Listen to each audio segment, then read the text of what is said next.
Vacation ആയതുകൊണ്ട് ഇവിടെ ഒരാൾ നേരത്തെ എണീക്കില്ല കേട്ടോ. അപ്പോൾ പക്ഷേ ഇന്ന് നേരത്തെ ഞാൻ കുത്തിപ്പൊക്കിയിട്ടുണ്ട്. ഞാനിന്ന് ഉറങ്ങി എണീക്കുമ്പോൾ തന്നെ ദോശ കഴിക്കാനുള്ള ആഗ്രഹം കൊണ്ടാണ് കേട്ടോ.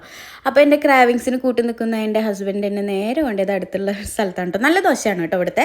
നല്ല ദോശയും നല്ല ചട്നിയൊക്കെയാണ് കേട്ടോ. അപ്പോൾ ഉഗാദി ആയതുകൊണ്ട് നല്ല ഡെക്കറേറ്റ് ഒക്കെ ചെയ്ത് നല്ല തിരക്കുണ്ടായിരുന്നു കേട്ടോ. അപ്പോൾ ഞാൻ 2 വടയും പിന്നെ മോൾക്കൊരു ഗീ റോസ്റ്റും എനിക്കൊരു ഗീ റോസ്റ്റും വാങ്ങിച്ചു കേട്ടോ.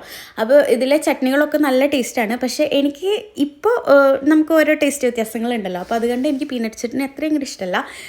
സാമ്പാറും പിന്നെ മധുരമുള്ള ചട്നിയും ആ തക്കാളി ചട്നിയും കൂടിയിട്ടാട്ടോ ഞാൻ കഴിക്കണേ. അപ്പം മോള് ഇരുന്ന് കഴിക്കുന്നത് നോക്കണ്ട, ബാക്കി എനിക്കുള്ളത് തന്നെയാണ് കേട്ടോ.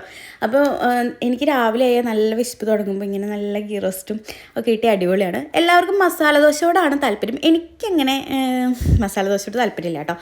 അപ്പോൾ അതാ ഏട്ടൻ പൊങ്കൽ കഴിച്ചു. പൊങ്കലും നല്ല അടിപൊളി ടേസ്റ്റ് ആയിരുന്നു കേട്ടോ, നെയ്യൊക്കെ ഇട്ടിട്ട്.